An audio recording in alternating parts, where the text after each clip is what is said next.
আলহামদুলিল্লাহ, আপনার দোয়া ভালো আছি। আজকে আমি আমার ছোটো বোন যাচ্ছি বসুন্ধরাতে। আর আমার ছোটো বোনের মোবাইলটার প্রবলেম দেখা দিয়েছে। আমাদের পরিচিত একটা মোবাইল সার্ভিসের দোকান আছে, সো ওখানে যাচ্ছি। আর যার কাছে যাচ্ছি উনি আমাদের খুবই বিশ্বস্ত একজন মানুষ। আমরা সবসময় ওনার কাছে যাই। আমার ছোটো বোনের মোবাইল সেটটা হঠাৎ করে প্রবলেম দেখা দিচ্ছে, তো যা গেলাম। আসলে মোবাইল সেট হচ্ছে একটা শখের বা ইম্পর্টেন্ট একটা জিনিস। এটা ভিতরে অনেক নাম্বার থাকে। আমার ছোটো বোন অনেক মন খারাপ হচ্ছিল তার মোবাইল সেটটার জন্য, কারণ অনেক নাম্বার আছে মোবাইল সেটে। আমি ঈদের পর আজকে গেলাম বসুন্ধরাতে। গিয়ে দেখি যে এত মানুষ, মনে হচ্ছে ঈদের শপিং করতে আসছে। আর আমার ইম্পর্টেন্ট না হলে আমি আসলে যেতামই না বসুন্ধরাতে, কারণ আমি জানি যে বসুন্ধরা সিটিতে অনেক ভিড় হয়। ওইখানে গিয়ে দেখলাম যে কোভিড-19 কি আসলে কিছুই নেই বাংলাদেশে, করোনা বলতে নাই বললেই চলে, কারণ এতটা ভিড় ছিল। আমি চেষ্টা করছিলাম যে যেন কারোর সাথে আমার ধাক্কা বা কোনো টাচ না লাগে, কারণ হচ্ছে যে মানে কার কাছে কোভিড-19 সেটা কেউই জানি না। আমি ফাঁকাভাবে উঠছিলাম, আমি আমার ছোটো বোন। অনেকটা ভালো লেগেছে আমার, কারণ অনেক দিন পর বের হয়েছি। বসুন্ধরাতে আসলে মোবাইল সেট অনেক সুন্দর দেখলাম, অনেক ভালো লাগলো। তো আমরা যেই দোকানে যাচ্ছিলাম সেই দোকানে অনেক ভিড় ছিল। তারপর আমরা অপেক্ষা করছিলাম যেন মানুষ ভিড় কমলে মোবাইলটা সার্ভিস করাবো।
আর যার দোকানে আমরা গিয়েছিলাম উনি আমাদের ফ্যামিলির সবারই খুব পরিচিত একজন ভাইয়া। আর আপনারা কেউ যদি মোবাইল সার্ভিসের জন্য লাগে অবশ্যই আমাকে ইনবক্স করে জানাবেন, আমি ওনার অ্যাড্রেসটি দিয়ে দিব। এবং বিশ্বস্ত অনেক, কখনো মোবাইলে 2 নম্বর কিছুই হবে না, এতটুকু গ্যারান্টি দিতে পারবো আমি। কারণ ওনার প্রতি আমাদের 100% বিশ্বাস আছে এবং উনি খুব ভালো সার্ভিস করে, সেটি আমি গ্যারান্টি দিতে পারি। দেখলাম যে অনেক ভিড় মার্কেটে, তো আমি আমার ছোটো বোনকে বললাম যে আজকে না আসলেও হতো, কারণ হচ্ছে আমার ছোটো বোনের মোবাইল সেটে দেখা যাচ্ছে যে প্রবলেম হচ্ছে, কারণেই আমরা গিয়েছি, কারণ মোবাইল সেট অনেক ইম্পর্টেন্ট। যাওয়ার পর ভাইয়া আমাদেরকে বললো চা খাওয়ার জন্য। তো অ্যাকচুয়ালি আমি চা তেমন একটা পছন্দ করি না, তারপর ভাইয়া নিয়ে আসছে। আর আমার ছোটো বোন খুবই টেনশন কাজ করছে তার ফোনটার জন্য, সে চা খাচ্ছে আর মোবাইলের কথা চিন্তা করছে।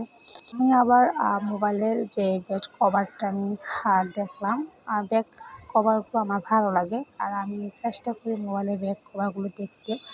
আর নতুন নতুন ফোন আসছে সেটিও আমি দেখলাম। ইনশাল্লাহ নতুন একটা ফোন আমি কিনবো। আর যখন কিনবো তখন অবশ্যই আপনাদের সাথে আমি শেয়ার করব যে কী ফোন নিচ্ছি আমি। এই ব্যাক কভারগুলো আসলে অনেক ভালো লাগছিল, কারণ এখানে অনেক কালারফুল ব্যাক কভার ছিল, কিন্তু আমার নেওয়া ইম্পর্টেন্ট নাই, তাই আমি নিলাম না। আমার ছোটো বোন খুবই টেনশানে আছে তার মোবাইলের জন্য। তার মোবাইলটা কী অবস্থা হয়, দেখা যাচ্ছে যে অফিস থেকে ফোন আসে, তারপর হচ্ছে যে অনেক ইম্পর্টেন্ট ডকুমেন্ট আছে মোবাইলে, তো মোবাইল কিছুতেই ওপেন হচ্ছে না। তো সার্ভিসের জন্য দেওয়া হলো ফোন। আমি ওকে বললাম যে আমি পুরোটা দোকানটা ভিডিও করে নিই, কারণ আমার আজকে একটা ব্লগ আমি দিব। কারণ হচ্ছে যে মোবাইলগুলো দেখছিলাম, আর আমার ছোটো বোনকে বলছিলাম যে মোবাইল সার্ভিস না করে নতুন একটা ফোন কিনে নিয়ে পারতাম। কারণ দেখা যাচ্ছে যে এখানে অল্পর ভিতরে 30,000 টাকার ভিতরে ভালো ভালো ফোন আছে। ওপ্পো, তারপর হচ্ছে শাওমি। আমি ওপ্পো এই যে সেটটি আমার অনেক পছন্দ হয়েছে। 28,000 টাকা, প্রায় 29,000 টাকা, বাট আমার অনেক পছন্দ হয়েছে। দেখি কবে কিনতে পারি। আমার অনেক ভালো লেগেছে কালারটা। আমার একটু মনও অনেকটা খারাপ লাগছে, কারণ মালয়েশিয়াতে আবার লকডাউন দিচ্ছে। আসলে লকডাউন যতই হচ্ছে ততই আমার মন ভেঙে যাচ্ছে যে কবে আবার আমি ব্যাক করব। অনিশ্চিত একটা লাইফে পড়ে যাচ্ছি আমরা।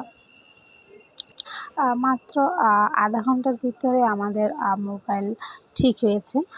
ওর ভাইয়া বলল যে আধা ঘন্টার পর আপনারা মোবাইলটা ওপেন করবেন। তো আমি আর ছোটো বোন বললাম যে অনেক রাত হয়ে যাচ্ছে, 8:30 বেজে যাচ্ছে, বাসায় ব্যাক করতে হবে। তো আমরা বাসায় ব্যাক করছি। আর আমাদের ইচ্ছে ছিল আজকে তান্দুরি চা খাবো, কিন্তু সময়ের জন্য তান্দুরি চা খাওয়া হয়নি, কারণ আমার ছোটো বোন আবার অনলাইনে ক্লাস করবে, সেজন্য আসলে বাহিরে সময়টা ব্যয় করিনি, বাসায় চলে আসছি।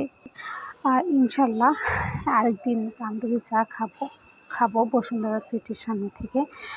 ওইখানে চা নাকি অনেক মজা, আমার ছোটো বোন আমাকে বলে। আর একটা সুসংবাদ দিচ্ছি, সেটি হচ্ছে আমি অল্প অল্প করে চা খাওয়া ছেড়ে দিচ্ছি। জানি না কয়দিন আমি কন্টিনিউ করতে পারবো চা না খেয়ে। চেষ্টা করছি চাটা অ্যাভয়েড করার জন্য, দেখি কি করা যায়। বসুন্ধরা সিটির গ্রাউন্ড ফ্লোরে উপরে যে সানলাইটটি দেখা যাচ্ছে, এটি আমার অনেক পছন্দ একটি। আমি চেষ্টা করেছি যে ছবি তোলার জন্য, কিন্তু অনেকেই তাকিয়েছিল আমার দিকে, আমি ছবি তুলতে পারিনি, তাই ভিডিও করে নিয়ে আসছি। কাছে সানলাইট প্লেটটি আমার খুবই ভালো লাগে। দিনের বেলা দেখা যাচ্ছে যে সানলাইটে আলো আসে, আমার অনেক ভালো লেগেছে এই লাইটটি। সবাই দোয়া করবেন। আর কোভিড-19 যেহেতু দিনে দিনে বেড়েই যাচ্ছে, সেফে থাকবেন, নিরাপদে থাকবেন, অবশ্যই বাসায় থাকবেন। আর ইম্পর্ট্যান্ট যদি কিছু না দরকার হয় তাহলে বাসার থেকে বের না হওয়াই ভালো। সবাই ভালো থাকবেন। আল্লাহ হাফেজ।